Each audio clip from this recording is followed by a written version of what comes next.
एक ही घड़ी मुहूर्त में जन्म, कर्म अलग अलग क्यों? मनुष्य जैसे कर्म करता है उसे वैसा ही फल मिलता है। अगर आप अच्छे कर्म करेंगे तो अगले जन्म में सुख भोगोगे। वहीं बुरे कर्म वालों को अगले जन्म में परेशानियां झेलनी पड़ती है। मनुष्य को अपने पिछले जन्म में किए गए पुण्य की वजह से ही इस जन्म में कई सुख सुविधाएं मिलती है।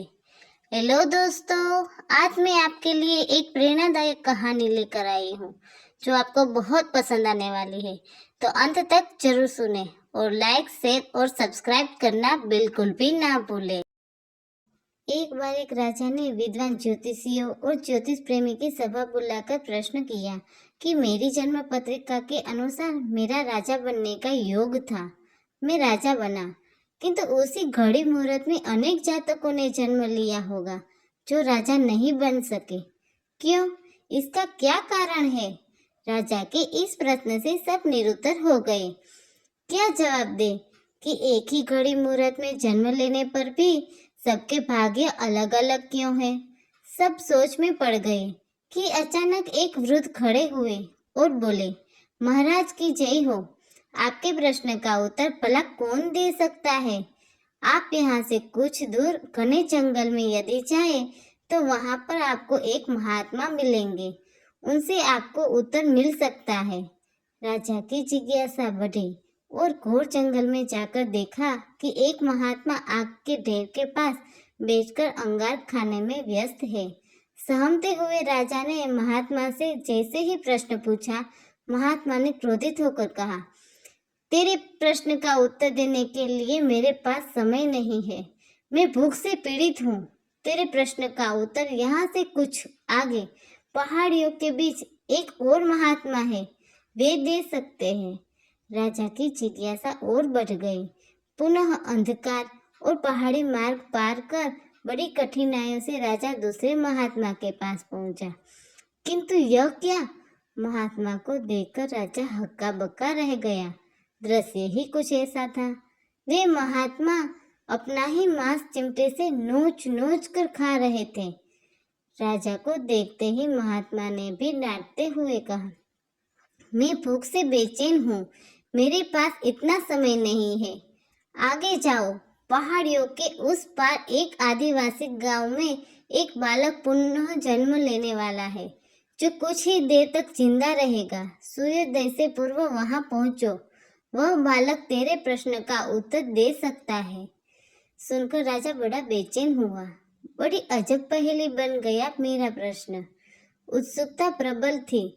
कुछ भी हो, यहाँ तक पहुँच चुका हूँ, वहाँ भी जाकर देखता हूँ क्या होता है। राजा पुनः कठिन मार्ग पार कर किसी तरह प्रातः होने तक उस गांव में पहुंचा। गांव में पता किया और उस दंपति के घर पहुंचकर सारी बात कही और शीघ्रता से बच्चा लाने को कहा। जैसे ही बच्चा हुआ, दंपति ने नाल सहित बालक राजा के सन्मुख उपस्थित किया। राजा को देखते ही बालक ने हंसते हुए कहा, राजन, मेरे पास भी समय नहीं है, किंतु अपना उत्तर सुन लो। तुम, मैं और दोनों महात्मा 7 जन्म पहले चारों भाई एवं राजकुमार थे। एक बार शिकार खेलते खेलते हम जंगल में भटक गए।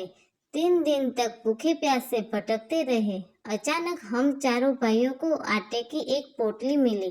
जैसे तैसे हमने 4 बाटी सेकी और अपनी अपनी बाटी लेकर खाने बैठे ही थे कि भूख प्यासे तड़पते हुए एक महात्मा आ गए। अंगार खाने वाले भैया से उन्होंने कहा, बेटा, मैं 10 दिन से भूखा हूँ, अपनी बाटी में से मुझे भी कुछ दे दो। मुझ पर दया करो जिससे मेरा भी जीवन बच जाए। इस घोर जंगल से पार निकलने की मुझ में भी कुछ सामर्थ्य आ जाएगा। इतना सुनते ही भैया गुस्से से भड़क उठे और बोले, तुम्हें दे दूंगा तो मैं क्या आग खाऊंगा? चलो भागो यहाँ से। वे महात्मा जी फिर मांस खाने वाले भैया के निकट आए और उनसे भी अपनी बात कही, किंतु उन भैया ने भी महात्मा से गुस्से से कहा, बड़ी मुश्किल से ये प्राप्त हुई बाटी तुम्हें दे दूंगा तो क्या मैं मांस नोच कर खाऊंगा? भूख से लाचार वे महात्मा मेरे पास भी आए, मुझे भी बाटी मांगी तथा दया करने को कहा, किंतु मैंने भी भूख में धैर्य खोकर कह दिया कि चलो आगे बढ़ो, मैं क्या भूखा मरूं? बालक बोला। अंतिम आशा लिए वो महात्मा, हे राजन, आपके पास आए, आपसे भी दया की याचना की। सुनते ही आपने उसकी दशा पर दया करते हुए खुशी से अपनी बाटी में से आधी बाटी आदर सहित उन महात्मा को दे दी। बाटी पाकर महात्मा बड़े खुश हुए और जाते हुए बोले, तुम्हारा भविष्य तुम्हारे कर्म और व्यवहार से फलेगा। बालक ने कहा, इस प्रकार हे राजन, उस घटना के आधार पर हम अपना भोग भोग रहे हैं। धरती पर एक समय में अनेकों फूल खिलते हैं, किंतु सबके फल रूप, गुण, आकार, प्रकार, स्वाद में भिन्न होते हैं। इसीलिए कर्म ऐसा करो कि अगले जन्म में हमें अच्छा ही फल मिले।